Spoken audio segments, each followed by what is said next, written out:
말씀을 나누겠습니다. 서울 강남의 전봇대에 개를 찾습니다 라는 광고가 붙었습니다. 집 나간 개 찾는 광고였는데 어떻게 적혀 있냐면 개 찾아주시면 600만 원을 사례로 드립니다 라고 적혀 있었어요. 여러분, 사실 집 나간 개 대신에 새 강아지 사면 되지 않습니까? 그리고 한 돈 100만 원 정도면 족보있는 예쁜 강아지 한 마리 얼마든지 살 수 있습니다. 자, 그런데 600만 원이나 들여서 기어이 그 집 나간 개를 찾으려는 이 주인의 마음, 여러분 그 동기가 뭐겠습니까? 사랑이죠. 그 애완견을 사랑하는 그 사랑 아니겠습니까? 여러분, 저와 여러분들도요, 하나님을 버리고 떠났던 죄인들이었습니다. 근데 하나님께서는 죄인인 우리들을요 그냥 모두 다 노아의 홍수 때처럼요 다 없애버리시고 난 다음에 새로운 인간을 얼마든지 창조하실 수 있으셨어요. 근데 우리 하나님 그렇게 하지 않으셨습니다. 어떻게 하셨냐면 대신 구원이라는 기나긴 그 아픔의 여정을 시작하신 분이 바로 우리 하나님이세요. 그래서 구약 성경을 보시면 이 구원을 이루어 가시기 위해서, 구원의 계획을 알려주시기 위해서 수많은 선지자들을 보냈는데 다 어떻게 됐습니까? 모두 다 죽임당했어요. 그리고 마지막에 마침 누구를 보내셨습니까? 당신의 아들 예수님을 보내셨어요. 그런데 어떻게 하셨습니까? 십자가에까지 달려서 죽게까지 하시면서 저와 여러분들에게 구원의 길을 열어주셨습니다. 자, 여러분, 창조는 하나님께서 그냥 말씀 한마디로 하셨어요. 빛이 있으라니 빛이 있었고, 태양아 있으라니 태양이 있었고, 하늘의 해와 달과 별들아 있으라 하니까 그냥 말씀 한마디에 다 있었습니다. 그런데 여러분, 구원은요 무엇으로 이루셨습니까? 하나님 당신의 사랑하는 아들의 피로 이루셨어요. 무엇을 말합니까? 창조보다 더 귀한 값을 치르시고 이루신 것이 바로 저와 여러분을 구원하시는 일이었습니다. 그 이유는 뭡니까, 여러분? 하나님께서 우리를 사랑하시기 때문입니다. 여러분, 하나님께서 여러분을 사랑하심을 믿으십니까? 하나님께서 여러분을 사랑하심을 믿으십니까? 네, 아멘 소리가 작으시면 안 돼요. 하나님이 얼마나 여러분을 사랑하시는데요. 하나뿐인 아들을 내어주실 만큼 사랑하십니다. 그래서 여러분, 오늘 이 본문 말씀을 함께 살펴보면서요, 우리를 사랑하셔서 주셨던 이 구원의 은혜가 무엇인지, 그리고 구원받은 자로서 우리의 삶은 어떠해야 하는가에 대해서 함께 좀 생각을 해보려고 합니다. 오늘 본문을 보시면 예수님과 제자들이 예루살렘으로 가고 있었습니다. 그런데 그 가는 길에 갑자기 한 사람이 달려와서 예수님께 무릎을 꿇고는 이렇게 묻습니다. 선한 선생님이여, 내가 무엇을 하여야 영생을 얻으리까? 이 청년이 누구냐면 마태복음 19장에서 보면 부자 청년이라고 이야기를 하고 있고요, 누가복음 18장을 보면 관원이라고 말합니다. 자, 요약을 해보면 뭡니까? 젊은 관원이었고 부자였던 청년이에요. 한마디로 요즘 말로 하면 잘 나가는 사람, 성공한 사람입니다. 근데 이 백주대낮에 예수님 앞에 그냥 무릎을 꿇고, 다른 사람들이 어떻게 보는지 상관없이 무릎을 꿇고 선한 선생님이여, 내가 무엇을 하여야 영생을 얻겠습니까? 라고 물었던 것으로 볼 때 이 청년은 영생에 대해서, 구원에 대해서 깊은 고민을 안고 있었다는 것을 우리가 알 수 있습니다. 이 청년의 질문 앞에 예수님께서 18절을 보시면 이렇게 답변을 하십니다. 우리 다 같이 읽겠습니다. 내가 어찌하여 나를 선하다 일컫느냐? 하나님 한 분 외에는 선한 이가 없느니라. 이게 사실 얼핏 보면 이 젊은 청년의 아주 중요한 질문 아닙니까? 막 고민했던 질문인데 그 답변이 마치 좀 면박을 주시는 것처럼, 무안을 주시는 그렇게 답변인 것처럼 보입니다. 그러나 여러분, 그렇지 않았어요. 청년의 질문을 다시 한번 보시면 이렇게 질문했습니다. 선한 선생님이여, 내가 무엇을 하여야 영생을 얻으리까? 분명 이 청년은 영생을 얻고 싶었습니다. 구원을 얻고 싶었어요. 그런데 이 청년의 질문을 보시면 뭐라고 질문합니까? 즉, 내가 무엇을 해야지만이 구원을 얻을 수 있습니까? 라고 물었던 거예요. 즉, 구원은, 영생은 내 어떤 노력을 통해서 얻을 수 있다고 생각했던 겁니다. 근데 그 노력이 뭡니까? 바로 선한 일이에요. 그래서 예수님께 와서 질문을 할 때 뭘로 말을 떼고 있는 모습을 봅니까? 선한 선생님이여 라고 말을 떼고 있는 거예요. 즉, 이 청년은 어떻게 하면 내가 구원을 받을 수 있을 것인지 그 선한 일을 한 가지 더 알고 싶어서 그렇게 주님 앞에 나왔던 겁니다. 근데 예수님은 이 속내를 아시고 이렇게 말씀을 하시는 거예요. 네가 어찌하여 나를 선하다고 일컫느냐? 하나님 한 분 외에는 선한 이가 없느니라. 여러분, 선하다라는 말을 사전에서 찾아보면요, 착하고 올바름, 어질고 좋음, 혹은 또는 그런 일이라는 뜻입니다. 그런데 이 선하다, 그러니까 우리 사람들이 말할 때 이 선하다라는 이 선은요, 사람의 기준에 맞추어서 그 기준에 맞는 것이 선한 거예요. 그래서 기준에 맞으면 선한 것이고 기준에 맞지 않으면 선하지 않은 것입니다. 그러니까 이 청년이 이 선을 행하면 구원을 얻을 수 있을 것이다 라고 생각을 했던 겁니다. 자, 그런데 예수님의 답변은 뭐였습니까? 하나님 한 분 외에는 선한 이가 없다. 이 말씀은 이런 뜻이에요. 네가 선한 일을 하면 영생을, 구원을 얻을 수 있을 것이라고 생각하고 있는 것을 내가 안다. 그러나 하나님 한 분만이 선하신 분이시다. 이 땅의 모든 사람들은 선하지 않다. 그렇기 때문에 네가 선한 일을 아무리 열심히 한다 해도 영생을 얻을 수 있는 것이 아니다. 구원은, 영생은 오직 하나님께서 주시는 것이다 라고 예수님께서 이 짧은 답변 안에서 말씀을 하고 계셨던 거예요. 그러나 우리 예수님은 이 청년이 영생을 얻기를 바라셨어요. 구원을 얻기를 바라셨기 때문에 대화를 계속해서 이어가십니다. 19절을 보시면 예수님이 이렇게 말씀하시죠. 내가 계명을 안 하니 살인하지 말라, 간음하지 말라, 도둑질하지 말라, 거짓 증언하지 말라, 속여 빼앗지 말라, 내 부모를 공경하라 하였느니라. 이게 뭡니까? 10계명의 5계명부터 10계명까지의 말씀이에요. 그러니까 이걸 지키고 있느냐라는 질문이죠. 그러자 이 청년이 아주 한치의 망설임도 없이 이렇게 대답을 합니다. 20절입니다. 선생님이여, 이것은 내가 어려서부터 다 지켰나이다. 그러니까 이 청년에게 10계명의 5계명에서 10계명까지 지키는 거, 이게 어려운 일이 아니었어요. 쉬운 일이었습니다. 왜냐하면요, 당시 유대인들은 보통 6살 때부터요, 토라, 모세 오경입니다. 창세기, 출애굽기, 레위기, 민수기, 신명기, 이 5권을요 암송해요. 이 5권을 암송하니까 율법에 대해서 너무 잘 압니다. 그래서 이 청년은 그리고 영생과 구원에 대해서 막 고민을 하고 생각을 할 만큼 또 어떤 열심이 있었던 사람입니까? 이 종교적인 열심이 있었던 사람인 거예요. 그렇기 때문에 이 계명을 아는 것은 당연했고 이 계명을 잘 지켰던 것이 바로 이 청년입니다. 그러니까 자신 있게 말할 수 있었던 거예요.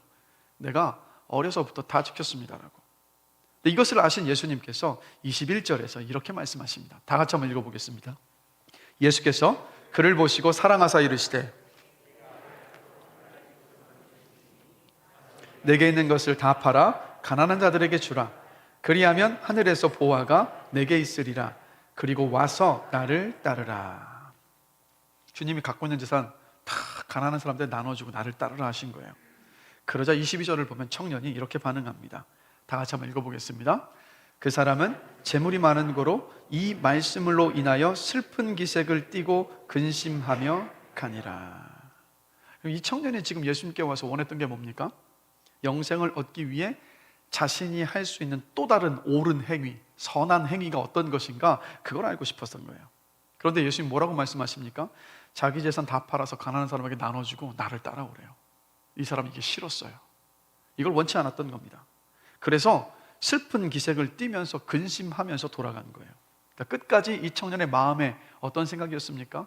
내가 원하는 착한 일을 해야지만이 영생을 얻을 수 있어, 내 힘으로 구원받을 수 있어 라고 끝까지 생각하고 있었던 거예요. 근데 여러분, 이 청년에게 정말 필요했던 것은 뭐냐면 나의 선한 행위, 나의 옳은 행위가 구원을 얻는데, 영생을 얻는 데는 아무런 가치가 없다는 것을 인정하는 것이 진짜로 필요했었는데, 안타깝게도 이 청년은 그러지 못한 채 구원을 얻을 기회를 놓쳐버린 채 떠나버렸던 거예요. 가버린 겁니다. 이 청년이 이렇게 떠나고 나니까 예수님께서 제자들에게 23절에서 이렇게 말씀하십니다. 다 같이 읽겠습니다. 재물이 있는 자는 하나님의 나라에 들어가기가 심히 어렵도다. 이 말씀의 24절을 보시면 제자들이 심히 놀랍니다. 그리고 제자들이 심히 놀라는 그 모습을 보시고 24절, 25절에서 다시 또 이렇게 주님이 말씀을 하십니다. 다 같이 읽겠습니다. 얘들아, 하나님의 나라에 들어가기가 얼마나 어려운지 낙타가 바늘귀로 나가는 것이 부자가 하나님의 나라에 들어가는 것보다 쉬우니라.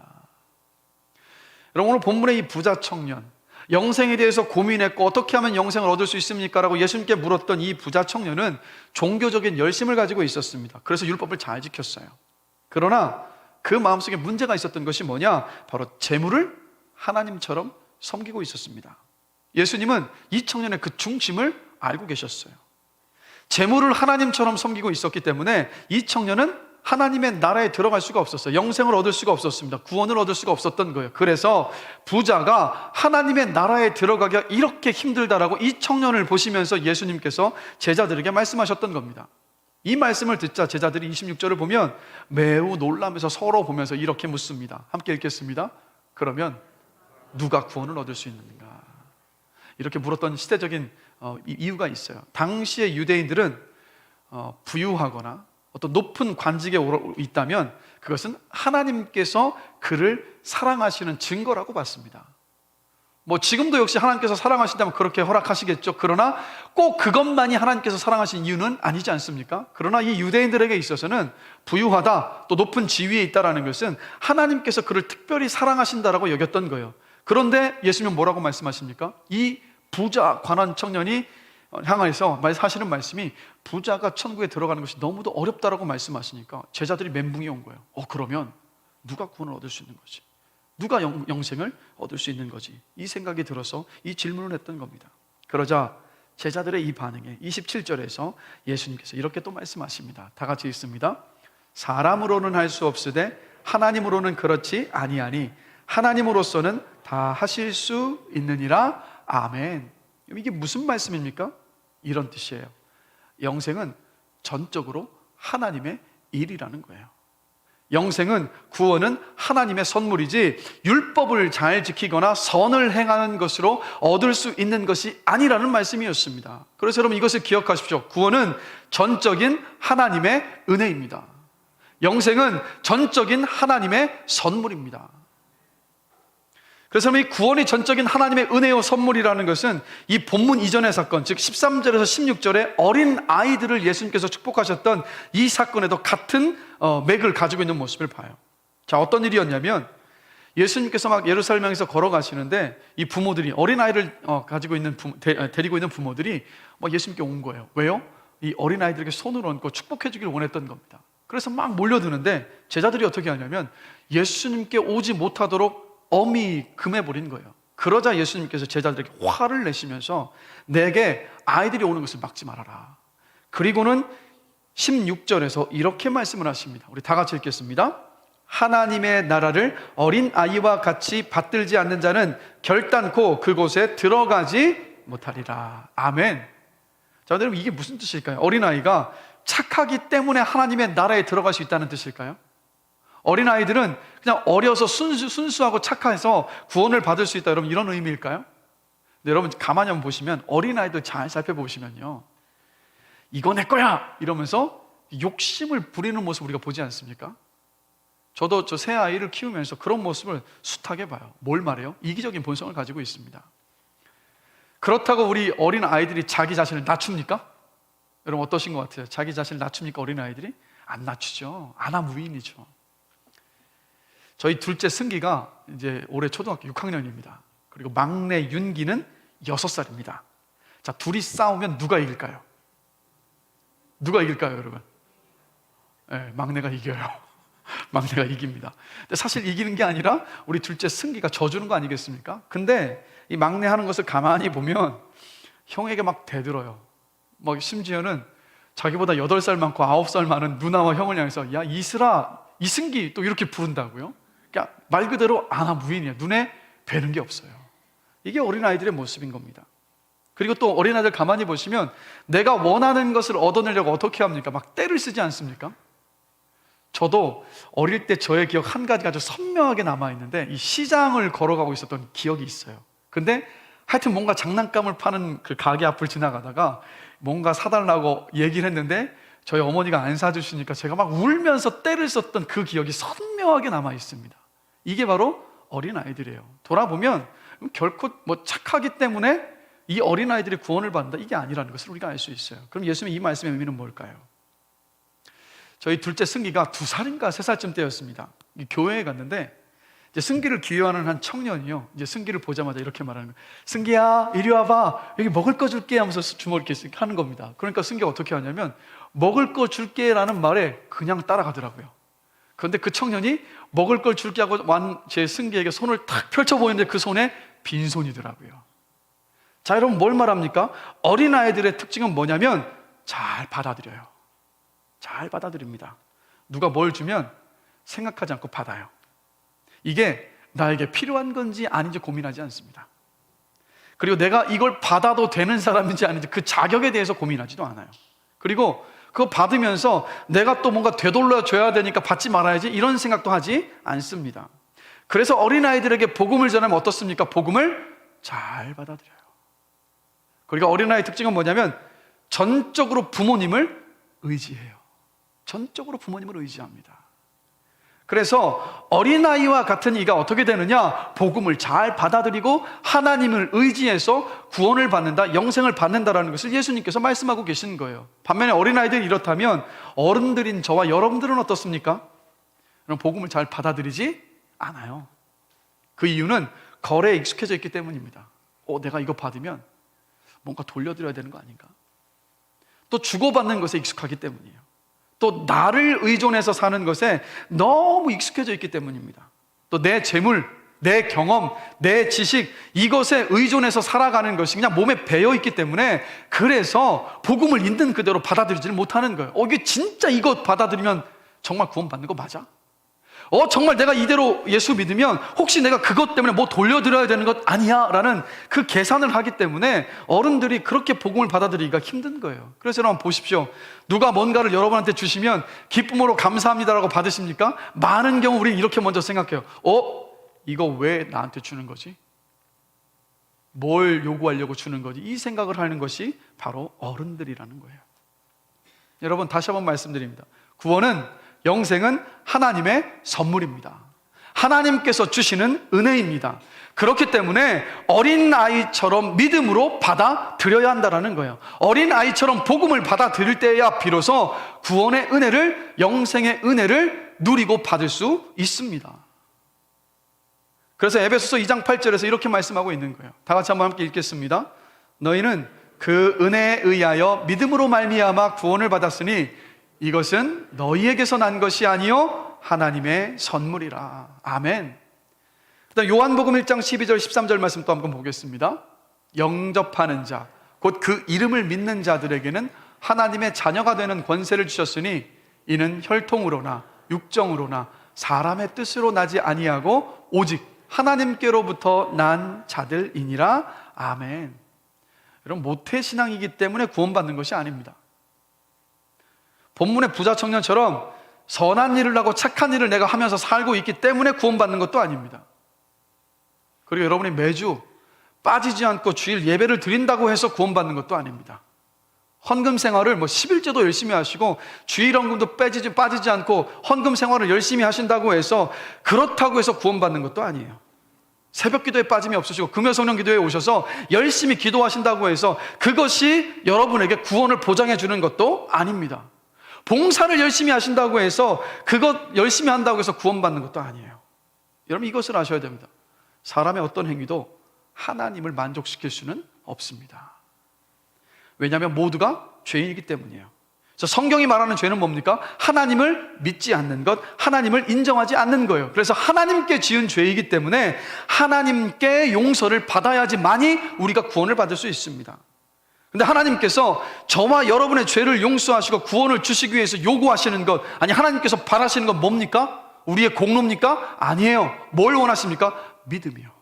어떤 믿음입니까? 예수님께서 내 죄를 대신하여서 십자가를 지시고 죽으셨고 3일 만에 부활하셨음을 믿는 그 믿음, 그 믿음을 보시고 저와 여러분에게 구원을, 영생을 선물로 주십니다. 그래서 여러분 이것을 기억하셔야 돼요.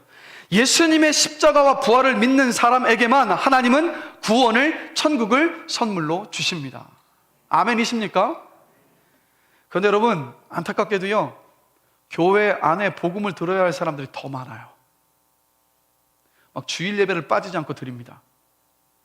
그러니까 어떻게 생각하냐면 이 사람 구원받았다고 생각하고 복음을 전하진 않아요.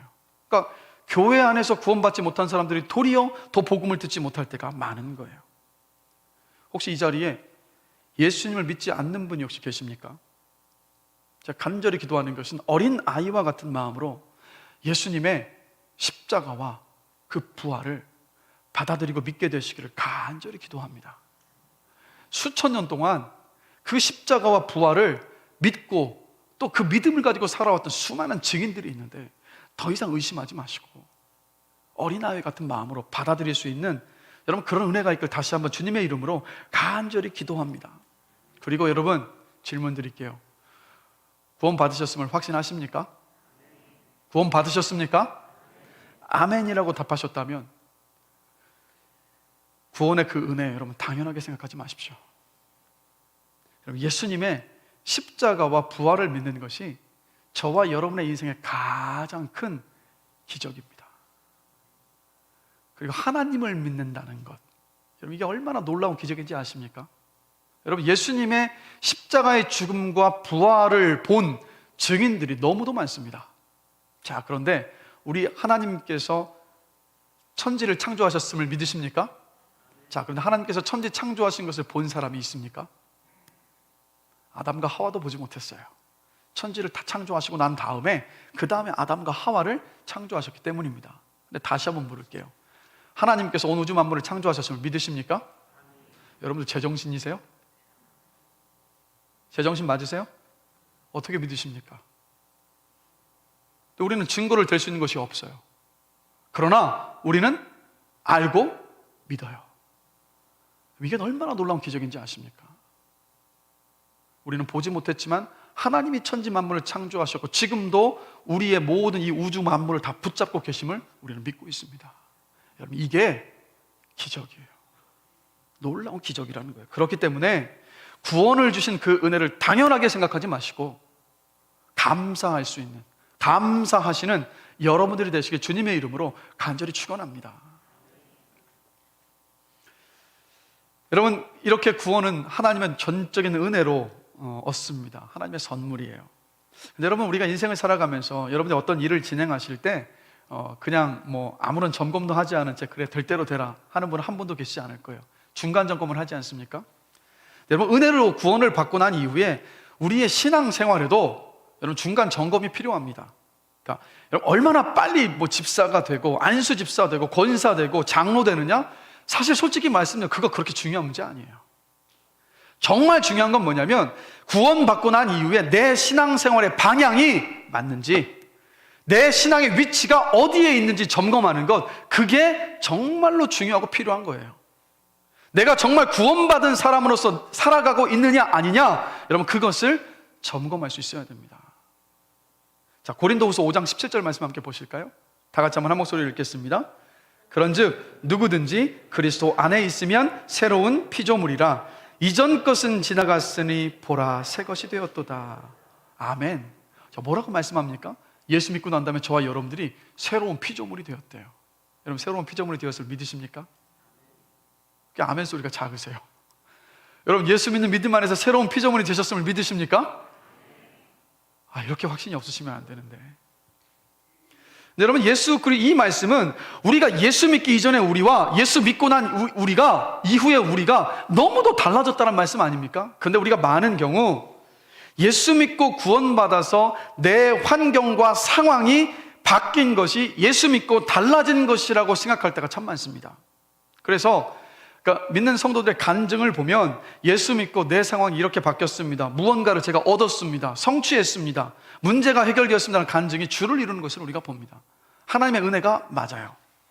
그런데 여러분 그 상황과 조건이 바뀐 것이 새로운 피조물이 되었다는 그 증거는 아니라는 거예요. 자, 여러분 성경에서 이 상황과 환경과 조건의 변화를 가장 극적으로 경험했었던 사람들이 누구냐면 바로 출애굽을 경험한 이스라엘 백성들입니다. 이들은 430년 동안 이집트의 노예였습니다. 근데 하나님은 어떻게 하셨습니까? 그들의 고통과 눈물을 보고 계셨어요. 그리고 어떻게 하십니까? 그들을 노예에서 해방시켜 주셨습니다. 그래서 이들의 왕은 이제 더 이상 이집트 왕 바로가 아니었고 하나님이 되었어요. 또 노예의 음식을 먹던 사람들이 이제는 어떤 음식을 먹기 시작합니까? 하나님께서 하늘에서 내려주시는 만나와 메추라기를 먹는 그런 사람들이 되었어요. 노예에 있을 때는 언제 맞아 죽을지 모를까 그것을 염려하고 있었는데 이제는 어떻게 바뀌었습니까? 낮에는 구름 기둥으로 밤에는 불 기둥으로 보호하여 주시는 하나님의 특별하신 보호하심을 받는 그런 인생들이 된 거예요. 자, 그런데 우리가 이스라엘 백성들의 삶의 모습을 성경을 통해서 알고 있지 않습니까? 이들이 어떻게 했습니까? 광야 땅을 지나가면서, 광야가 어떤 곳이었습니까? 하나님의 특별한 은혜를 입었던 곳, 하나님의 특별하신 관심과 보호하심을 날마다 경험했던 것이 광야였는데 이스라엘 백성들은 툭 하면 물 내놔라, 만나 내놔라. 만나로 막 배불리 먹고 있는데도 어떻게 합니까? 고기 먹고 싶으니까 고기 내놔라. 끊임없이 불평했었던 사람들이 이스라엘 백성들이에요. 틈만 나면 애굽으로 돌아가고 싶다라고 노래를 불렀던 사람들입니다. 이스라엘 백성들은요, 하나님의 기적으로 은혜와 은혜로 상황과 조건의 변화를 경험했었던 사람들. 그런데 이들의 불평하는 모습 속에서 우리가 발견하는 것은 뭡니까? 예수 믿고 상황과 조건이 아무리 변했다 할지라도요, 우리의 이 중심이요, 이 마음이 바뀌지 않았다면 눈꽃만큼도 바뀐 것이 없다라는 거예요. 이스라엘 백성들은 애굽을 떠나왔지만 이들의 마음은요, 단 한 번도 애굽에서 떠난 적이 없었습니다. 그런데 여러분, 이것이 어디 이스라엘 백성들만의 모습이겠습니까? 우리도 한번 가만히 돌아보시면 좋겠어요. 다시 질문 드릴게요. 예수님을 믿어 구원 받으셨음을 믿으십니까? 그것이 여러분의 인생 가운데 가장 큰 은혜이심을 믿으십니까? 자, 그런데 우리도 상황과 조건이 우리가 원하는 대로, 내가 바라는 대로, 내가 뜻하는 대로 진행되지 않고 고난이 닥쳐오고 역경이 다가올 때면 우리 어떻습니까? 불평하고 원망할 때가 있어요. 우리 자신 한번 냉정하게 한번 돌아보면 우리 모두 은혜로 구원을 받아서 이 시간 교회에 와서 함께 예배를 드리고 있습니다. 그런데 여러분, 세상으로부터 마음이 단 한 번도 떠나본 적 없이 우리는요, 집사도 될 수 있고 권사도 될 수 있고 안수집사도 될 수 있고 장로도 될 수 있고 목사도 될 수 있는 사람들입니다. 하나님 믿었더니 사업이 잘 되고 땅값도 오르고 대박이 터지는 은혜를 받았다고 하는 이 상황과 조건과 환경의 변화가 새로운 피조물이 되었다는 그 변화를 말하는 것이 아니에요. 아는 것이 많아지고 겉보기에 크리스찬 같아 보이기는 하는데 우리 안에 그 중심이 변한 적이 없는 그러한 사람으로, 그러한 그리스도인으로 우리가 얼마든지 남아있을 수 있습니다. 그래서 우리 마음에 이 중심이 변화되지 않는 한은요, 우리는 새로운 피조물이 된 것이 아니에요. 정말 구원받은 그리스도인이 아닌 겁니다. 자, 오늘 본문에서 예수님께서 부자 청년에게 부족한 것이 너에게 하나 있다라고 말씀하셨는데, 이 말씀이 너한테 부족한 것이 하나가 있으니까 이것만 더 할 수 있다면 그럼 너 구원받을 수 있다? 이런 의미가 아니었어요. 이런 뜻입니다. 너 진심으로 영생을 구하고 있구나. 너 정말로 구원받기를 원하는구나. 그런데 네 마음을 보니까 영생만, 구원만 바라고 있는 것이 아니구나 라고 주님께서 말씀하신 거예요. 그리고 나서 지금 이렇게 말씀하시죠. 너에게 있는 것을 다 팔아 가난한 자들에게 줘라. 그리하면 하늘에서 보화가 내게 있으리라. 그리고 와서 나를 따르라. 이 말씀은 이런 뜻입니다. 네가 영생만, 구원만 구하고 있는 것이 아니다. 사실 너는 지금 두 가지를 구하고 있다. 하나는 영생이고 하나는 재물이다. 지금 영생이 네 앞에 가까이 와 있는데, 구원이 네 앞에 가까이 와 있는데 재물인지 영생인지 선택해라 라고 주님께서 말씀하신 거예요. 이 젊은 청년은요, 예수님 만나기 전까지 자신의 이 실체를 몰랐습니다. 자신은 어떻게 생각했냐면, 나는 다른 사람들과 달리 영생에 대한 어떤 열망과 소망을 가진 사람으로서 스스로를 아주 자랑스럽게 여겼던 사람이 이 부자 청년이에요. 그런데 예수님의 이 말씀 앞에 이 청년은 자신의 마음이 겉으로는 영생에 가 있는 것처럼 보이지만 진짜 그의 중심은 재물에 가 있다는 것을 알았던 겁니다. 두 손 모두 재물을 꽉 붙잡고 있다 보니까 영생을 붙잡을 수가 없었어요. 근데 붙잡은 재물을 놓으려고 하니까 죽을 것만 같았던 겁니다. 그때 비로소 이 부자 청년은 깨달은 거예요. 영생과 재물을 내가 둘 다 가질 수 있는 게 아니구나. 그런데 이 부자 청년은 무엇을 붙잡았습니까? 뭘 선택했습니까? 재물을 선택한 거예요. 그리고 근심하며 슬퍼하며 돌아갔던 겁니다. 여러분, 예수를 믿어서 새로운 피조물이 되었다는 이 말의 의미는 뭐 사람의 말에 설득을 당하거나 뭐 우리가 뭐 열심을 내는 그런 변화를 말하는 것이 아닙니다. 여러분, 죄에 속해 있었던 저와 여러분들이 천국의 수준, 천국의 사람, 하나님 나라의 사람으로 바뀌는 이 일들은 여러분, 인간의 노력으로 될 수 있는 일들이 아닙니다. 다시 한번 말씀드리지만 11조 열심히 내시고 주일을 성수하시고 열심히 봉사하신다고 해서 그것이 우리가 새로운 피조물이 되었다는 것을 보여주는 것이 아니에요. 여러분, 그것은 새로운 피조물이 되고 난 이후에 나타나는 그냥 결과물일 뿐입니다. 부산물일 뿐이라는 거예요. 여러분, 복음은 저와 여러분의 존재를 변화시킵니다. 복음은 여러분의 존재를 변화시키심을 믿으십니까? 여러분이 복음을 믿고 예수 그리스도를 영접한 이후로 예수 믿기 전과는 다른 새로운 피조물이 되셨음을 믿으십니까? 그런데 어떤 새로운 피조물이 되셨나요? 어떤 변화가 있습니까? 그건 다른 변화가 아니라 예수 믿고 새로운 피조물이 되는 변화는 바로 이 변화입니다. 바로 내 인생의 주인이 바뀌는 변화예요. 내 인생의 주인이 바뀌는 변화. 자, 마가복음 8장 34절 말씀 함께 보실까요? 힘차게 다음 장면을 읽어보겠습니다. 누구든지 나를 따라오려거든 자기를 부인하고 자기 십자가를 지고 나를 따를 것이니라. 자, 여기 이 말씀을 가만히 보시면 주님이 뭐라고 말씀하십니까? 누구든지요. 목사만, 장로만, 권사만 예수님 따라오는 게 아니라 누구든지 예수를 믿는다면 예수님을 따라오라고 말씀하셨어요. 막 대단한 신앙과 영성의 경지에 도달해서가 아니라 누구든지 예수님을 영접하고 세례를 받았을 때 신앙 고백은 뭐냐? 바로 예수님을 내 구세주와 그리고 내 주님으로 영접하는 것입니다. 질문 드릴게요. 예수님께서 여러분을 구원하여 주신 구세주이심을 믿으십니까? 그리고 동시에 예수님께서 이제 여러분의 인생의 주인이심을 고백하시고 인정하십니까? 바로 이걸 말씀하고 있는 거예요. 그래서 여러분, 예수님은 공생의 내내 뭘 가르치셨냐면 하나님의 나라를 가르치셨습니다. 하나님의 나라가 우리가 죽어서 갈 그 천국을 말하는 게 아니에요. 하나님의 나라는 뭐냐? 바로 하나님의 통치, 다스림을 받는 나라입니다. 그리고 심지어 우리 주님은 부활하시고 난 다음에 40일 동안 이 땅에 계실 때 제자들에게 뭘 가르친지 아십니까? 바로 하나님 나라의 복음을 가르치셨어요. 그럼 이게 뭘 가르치셨다는 말씀입니까? 네가 이제 구원받았고 내 제자다. 그렇다면 이제 네 인생의 주인은 네가 아니라 나야. 내 뜻에 순종하며 살아가는 그 새로운 피조물이 되었어. 그 삶이 내가 너에게 준 삶이야 라고 주님께서 그럼 가르치셨던 거예요. 그래서 여러분, 예수님을 믿는다라는 이 말은 어떤 뜻이냐? 바로 내 인생의 주인이 바뀌는 존재적인 변화를 말합니다. 그래서 주님을 또 질문 드릴게요. 주님의 제자로서 주님을 따라가기를 원하십니까? 와, 왜 이렇게 말씀이 이렇게 답변을 안 하시? 다시 한번 질문 드릴게요. 주님의 제자로서 주님을 따라가기를 원하십니까? 주님을 따라가시려면요, 이제까지 인생의 주인이었던 나를 부인하고 주님을 내 인생의 주인으로 인정하셔야 합니다. 주님께서 여러분의 절대 주인이 되셔야 해요. 요한복음 10장 28절, 27절 말씀 함께 보실까요? 함께 읽겠습니다. 내 양은 내 음성을 들으며 그들을 알며 그들은 나를 따르느니라. 구원받은 사람이 어떻다고요? 예수님의 음성을 듣고 예수님을 따르는 사람이 바로 구원받은 그리스도인이라고 분명히 말씀하고 계세요. 그러면 제가 오늘 질문을 많이 드리는데 다시 한번 질문 드릴게요. 여러분의 인생의 주인은 이제 예수님이십니까? 그런데 예수님께서 여러분의 인생의 주인이시라는 것을 무엇으로 알 수 있습니까? 무엇으로 알 수 있습니까, 여러분?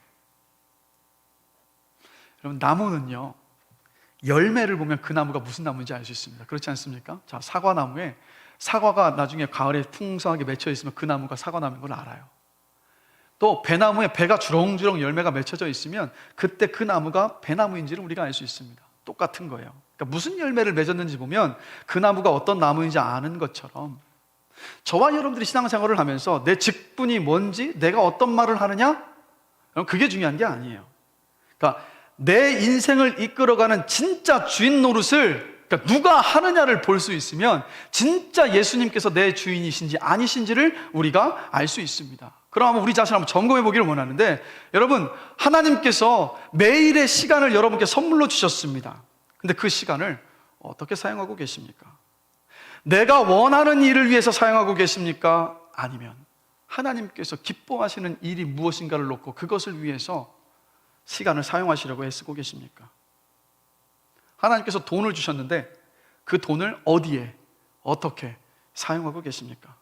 내가 원하는 것만을 위해서 쓰고 계시지는 않으십니까? 아니면 하나님의 뜻이 무엇인가 그 뜻을 따라서 사용하고 계십니까? 또 대학과 또 대학교의 전공을 선택을 할 때 진짜 주인 노릇한 것은 무엇이었습니까?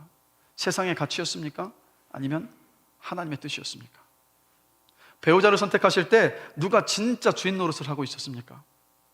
어떤 사윗감을 만나면 원이 없고 어떤 며느리감을 얻으면 여러분 속이 시원하시겠습니까?